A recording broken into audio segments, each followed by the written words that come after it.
মহেন্দ্ৰৰ নিচিনা লাগিছে দে মহেন্দ্ৰ নেকি মাতটোচোন ঘৰৰ মালিকৰ নিচিনা লাগিছে শেষ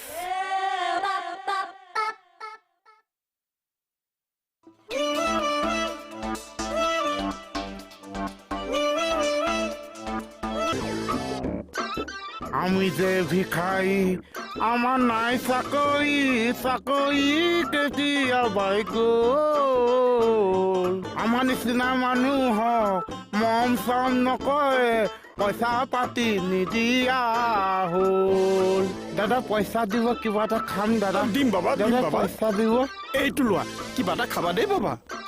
আমি যে ভিখাৰী আমাৰ নাই চাকৰি চাকৰি কেতিয়া বাই গ'ল